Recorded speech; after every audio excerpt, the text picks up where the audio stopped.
know, I've been coming up here for over a year, working on some things. And this has been a topic that's been under discussion for that length of time, at least as long as I've been coming up here. So the fact that it is to be enacted is no surprise.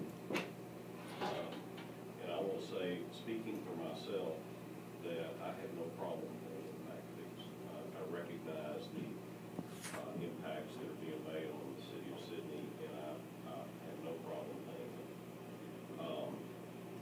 In this case, I don't have a problem with the number either. My concern is fairly narrow, and that is the point in time at which these fees are collected. At this point in time, it would be two solutions. One would be to change the wording in the resolution where you collect when the building permit is bond issued, or you grandfather those that are underway right now if you want to keep the imposition point at the time when occupancy is made. That part's irrelevant to me. It doesn't matter. But I think those of us that have in good faith made this investment do not deserve to have this fee imposed upon us in the government. All well and good. Occupancy, building permit, etc., etc. But let's not change the rules after the game is started.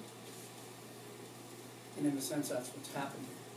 If Chris, or for example, Mr. Bartkowski, who Rick represents, who both Rick and I have just talked to, he said he's not impacted by this. Oh yes, he is. But he doesn't know it today, does he? No. Okay. My point being, let's establish the rules. Let's let everybody know what the rules are, and then play the game by the rules. The guys that are here have started their developments prior to all this taking place. I met this morning with a developer that came in, and we sat down with the new impact study, and their connection fees and impact fees would be a little over $862,000. They did the math and did whatever else, and they didn't find that to be out of line as far as the dollar amount. But they're going to go back and make their analysis whether they're going to do 10 units, 20 units, or 50 units. This was based on 272 units. So as far as the impact fee, it is reasonable for the dollar amount. I mean, I was asked by a couple other developers to go through the analysis that the committee did, and because the city chose not to charge the max that came out in that one, we're still fine. Even if there's some items that were being disputed as far as not being impact and some being maintenance, you take those out, you're still, the fee you're charging is still below that number.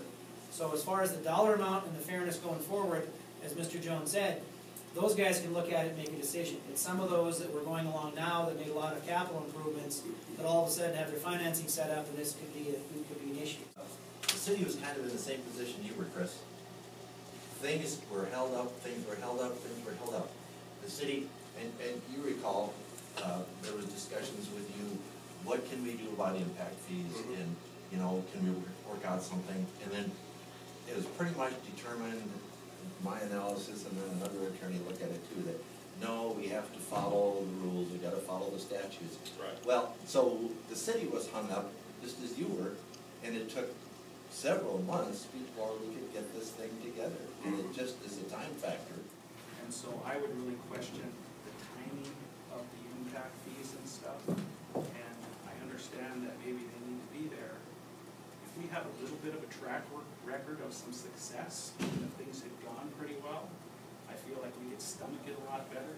I feel like we could absorb the impact fees, but at this delicate time, I really think it's something that should be implemented a little later, or at absolute very minimum, put into place, and this goes into effect out at this date in the future, so that people that already have stuff happening. I don't know what my costs are going to be for my actual impact fees. Can anybody tell me? $2 inch.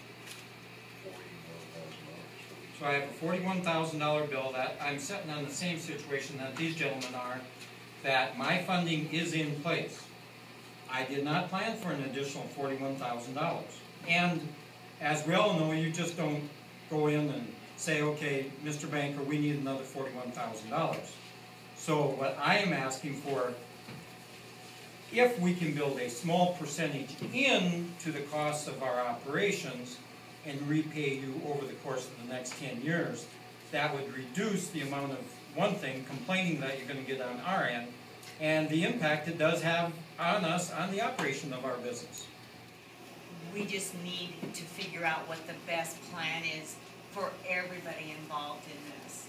And so that's why we have this meeting, so we can get your input, and why we have Dave on the phone, so everybody's on the same page, so we know where we have to go from this point forward.